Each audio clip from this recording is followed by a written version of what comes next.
and the whole idea is to get judges out into the community and talk about the administration of justice and the judicial system and the judiciary and how things work and constitutional rights and those kinds of things, and how the role that the courts play in, in protecting democracy and those things. So I really appreciate your invitation, and thanks for your flexibility with regard to the date. That's okay. I forgot a lot anyway. We have a lot to work on. The original date that you had requested didn't work on our end, so Angela, I appreciate your flexibility.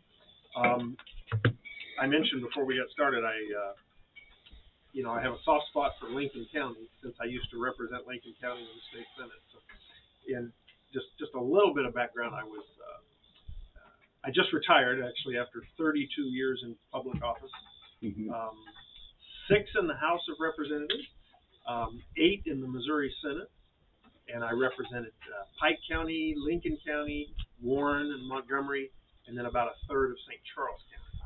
So, and I live in the Harvester area in St. Charles County. But I spent a lot of time in Lincoln County and all over Ellsbury and Winfield and Old Monroe and Troy and Hawk Point and Moscow, you name it. Right. So I enjoyed that very much. It's been 20 years now since I left the Senate. So because of term limits. That's right. Exactly. Term limits. So 8 years is the maximum that you can serve, and so after 8 years in the Senate, they said, "See you later," and don't let the door hit you in the butt on the way out. And I thought, let's see, what do I do now? And I'm a lawyer, and I thought, I never really set out to be a judge, but I thought, I could do that job, and so I ran for judge in St. Charles County and won that election, and so did that for 18 years. So that, in a nutshell, is my story. The judges, just a little bit about the. Oh, I'm sorry. I know the wind is getting. Blow those around. A little bit about how judges are selected. You all may know this. If I'm telling you stuff that is not relevant, let me know. But we can. So Lincoln County and St. Charles County too still elect judges in partisan political elections. Okay, they run as Republicans, Democrats. You have an opponent, and you run against each other. There's really 2 kinds of judges in the state system. Well, actually, more than 2, but we have the associate circuit judges and the circuit judges. And the term for associate circuit judge is 4 years. And I think the associate circuit judges in Lincoln County are currently Judge Alsbury and Judge Beck, right? Correct. And I know you all just had a primary election. Yes, Judge Jacobs beat Alfred. Yeah. Hello. Hi, ladies. Come on in. We're just getting warmed up. Great. I'm Ted House. Nice to meet you. Nice to meet you. Thank you. So the associate circuit judges serve for 4 years, and then the circuit judges serve for 6 years. And so the natural question is, well, what's the difference? And the answer is not very much. It used to be there was more of a difference, but the jurisdiction that they had to hear particular kinds of cases was really different. But anymore now, associate circuit judges do the same kind of things pretty much as the circuit judges. Let me see. If you have a paperweight, there we go. Okay, thank you. I'm going to use these eventually, but I don't want to pass away. Thank you, Angela. So circuit judge terms are 6 years, and of course Pat Flynn is the circuit judge. When I was in the House, we split up the judicial circuit. Missouri is organized into 46, I think it is now, judicial circuits. And of course, the whole idea of a circuit, was in the old days when you were riding your horse to court, and that's how the state was organized. St. Charles County used to be in with Pike and Lincoln County when I went to the legislature, and there was a state representative from Pike County by the name of Phil Smith. Anybody remember that name? It's been a while. And he wanted to split the circuit up and have Pike and Lincoln County be its own judicial circuit. So a number of people supported that. I supported it. I thought the people of Lincoln County would like to not be dominated by St. Charles County, Right. since it was, growing so fast, St. Charles. And so, long story short, so the judicial circuit that you all are in is the 45th judicial circuit. Not that number means anything, but that's its number. And it is just Pike and Lincoln County. So, for example, Judge Flynn is the circuit judge. He's elected and serves in Pike and Lincoln County. And then the counties each have their own associate circuit judges. So that's how those are elected. Under the Missouri Constitution, every county has at least one associate circuit judge. It doesn't matter if it's a county of 4,000 people; they still have an associate circuit judge. At least one, and of course, Lincoln County has two. As Lincoln County grows, it'll get more. It'll get more. Yeah. So do we only have 3 judges then right now? So yes. Flynn, Salisbury, and Beck right now? Right. For Lincoln County. Okay. And there's a judge, and in Pike County's associate circuit judge is Mylan Berry, and he's elected in Pike County. I said those two kinds of judges, but actually the municipal judges are also come under the judicial circuit. They're actually under the supervision of the presiding judge, which is Judge Flynn here. And I don't know which municipalities exactly in Lincoln County have municipal judges. Does Winfield have a municipal judge? Up until January 1st, I think we got rid of our court system here. But at one point, Judge Flynn was actually our prosecutor, and Andy Ford was our judge. Yeah. Okay. I know. We had an elected one in Winfield. Your grandfather was the municipal judge. There you go. All right.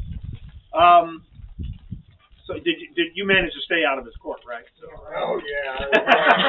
Well, actually. But Grandpa actually would let me attend. I wanted so much to watch him in action. Yeah. But he didn't want that happening. Okay. All right. Well, we'll trust his judgment. So. Right. There you go. Everything turned out great. Safety in mind. Exactly.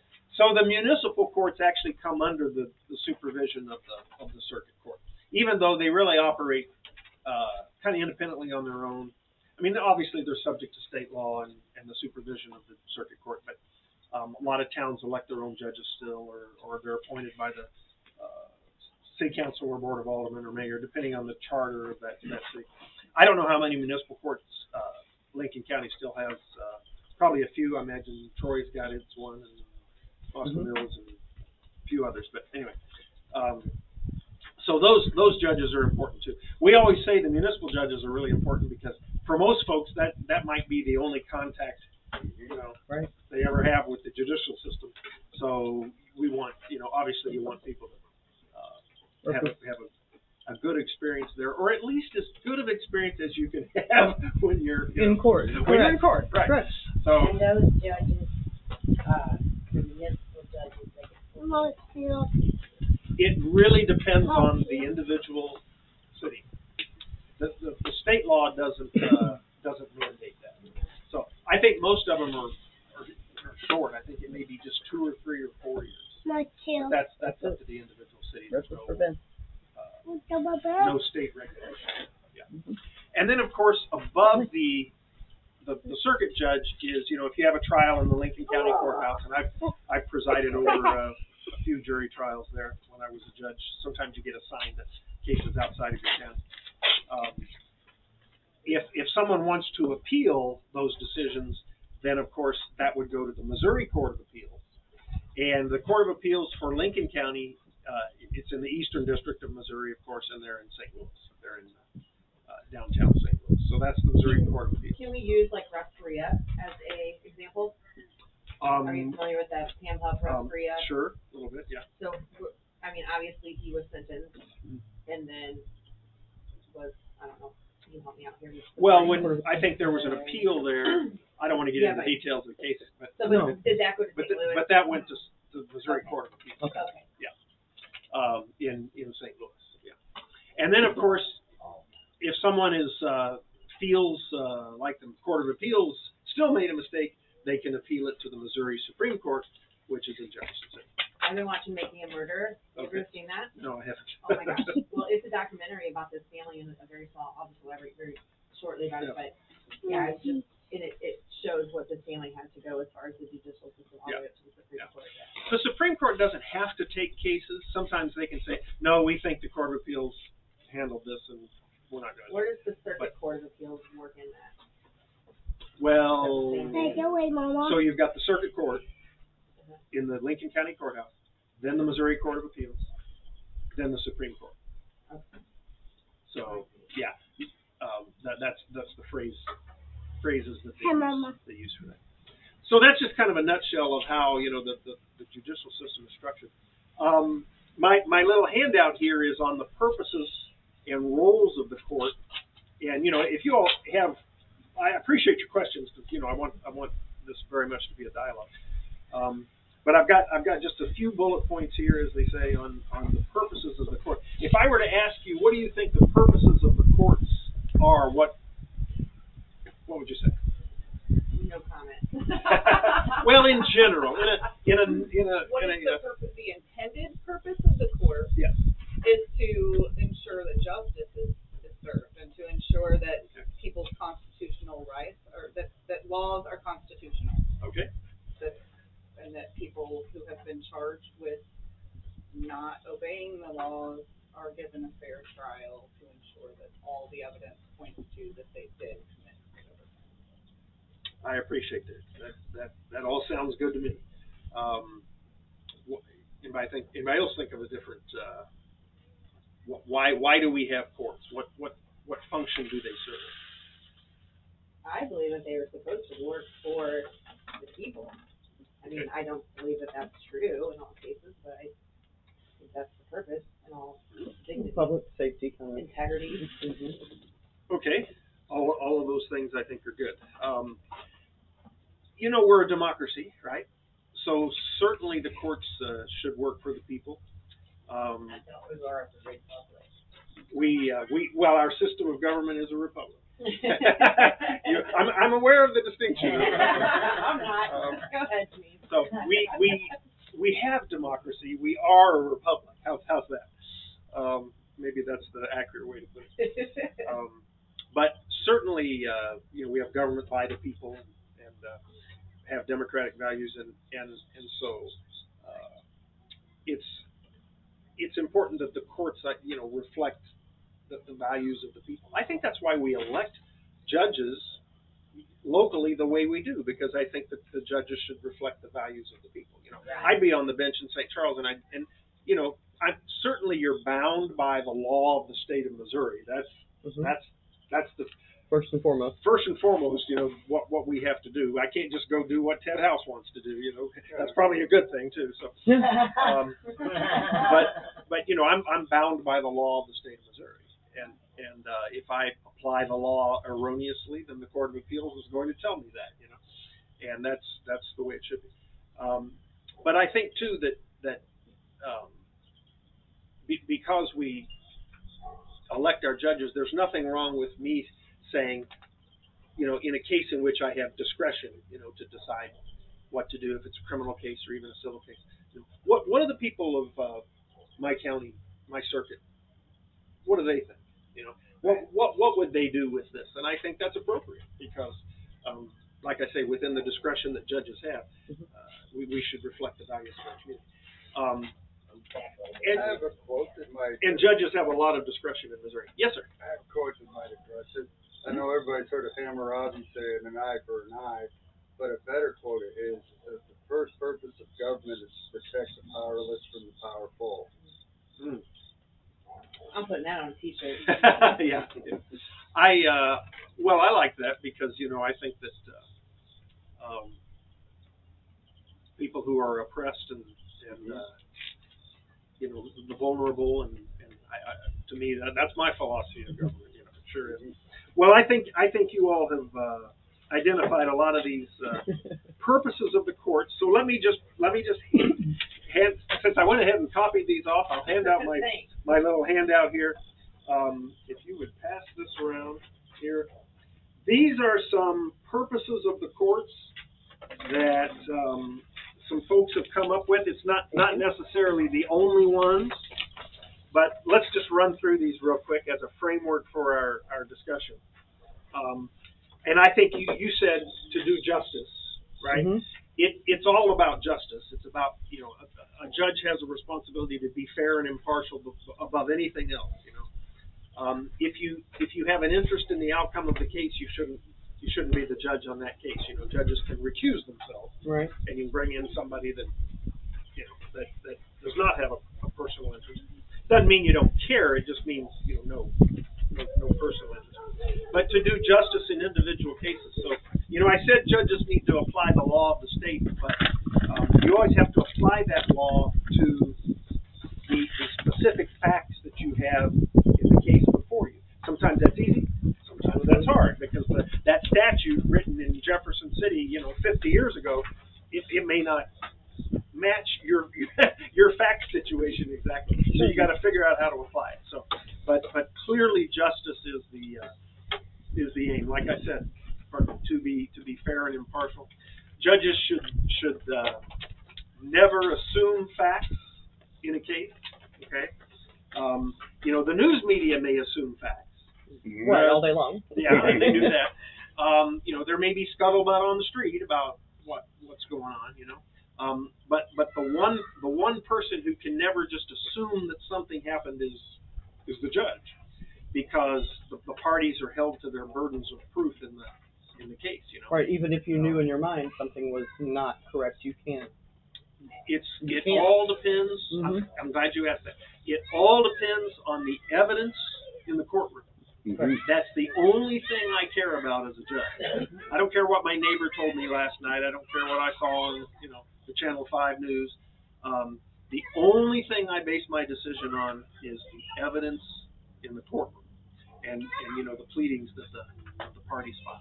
And that's part of justice too. I think that keeps the system fair and impartial. So. And I do apologize. I am listening. I'm just watching. No. I appreciate that. I appreciate that. I had 3 little kids. They're not little anymore, but I'm very sympathetic. And so you apply that to individual cases. Every case is different. Every case has different facts. You don't assume what the facts are, and that's important for judges to do that. And that's what judges do.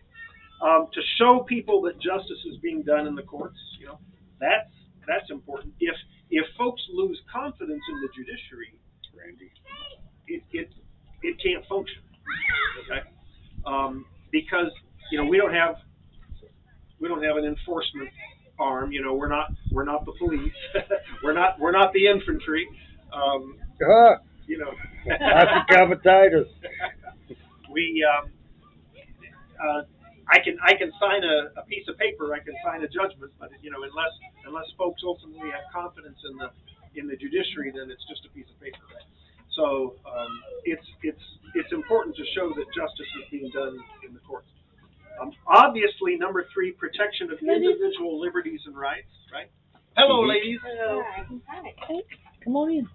Come on in. Great. Oh, yeah. We got one more behind you.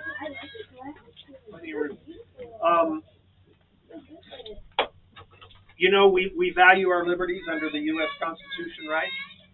The Bill of Rights. Name a right in the First Amendment. Freedom of speech. Freedom of speech. That's one of my favorite ones, because I talk a lot. So. How about another one? Due process in the Fourth Amendment. Okay. And then equal protection under the law of the 14th Amendment. Equal protection. That's exactly the one we're encountering here.